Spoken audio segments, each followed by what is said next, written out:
తమ ప్రభుత్వం అధికారంలోకి వచ్చిన తర్వాత అంతకంతా తీర్చుకుంటామని మాచెల మాజీ ఎమ్మెల్యే పిన్నెల్లి రామకృష్ణారెడ్డి కీలక వ్యాఖ్యలు చేశారు. పల్నాడు జిల్లా మాజీ ఎస్పీ కంచె శ్రీనివాసరావు, కలెక్టర్ అరుణ్ కుమార్ తమ నాయకులపై పీడీ యాక్ట్లకు ప్రోత్సహించారని, వారిని వదిలిపెట్టేది లేదని పిన్నెల్లి తేల్చి చెప్పారు.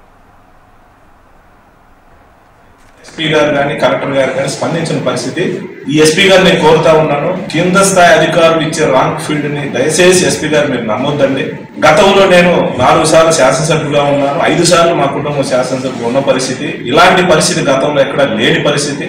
దయచేసి మీ ద్వారా ఎస్పీ గారిని కోరుతా ఉన్నాను. నా దగ్గర ఫుల్ డేటా ఉంది, కుటుంబాలు సహా వివరాలన్నీ ఉన్నాయి.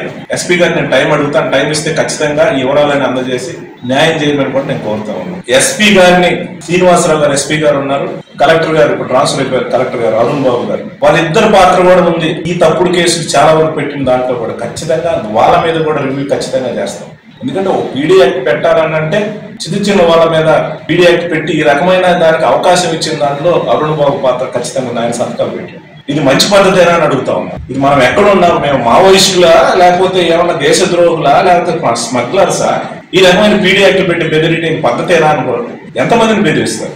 ఎమ్మెల్యేగా మొదటిసారి ఎమ్మెల్యేగా బాధ్యతలు తీసుకున్న బ్రహ్మారెడ్డి తన ప్రజా వ్యతిరేక విధానాలకు వ్యతిరేకంగా ప్రజల్లో రాబోయే రోజుల్లో నిశ్శబ్ద విప్లవం రాబోతుందని కూడా సందర్భంగా తెలియజేస్తారు. రాజకీయాల్లో గెలుపోవటం సహజం. ప్రజలు ఇచ్చిన అవకాశాన్ని సద్వినియోగం చేసుకొని సంక్షేమ కార్యక్రమాలు ఏవైతే ఉన్నాయో అన్ని కూడా అన్ని వర్గాలకు సంబంధించి పార్టీలకు అతీతంగా కూడా ప్రజలకు అందించి ప్రజలు మెప్పు పొందాలనే ఒక ఆలోచన ఏ ప్రజానాయకుడైనా చేస్తారు.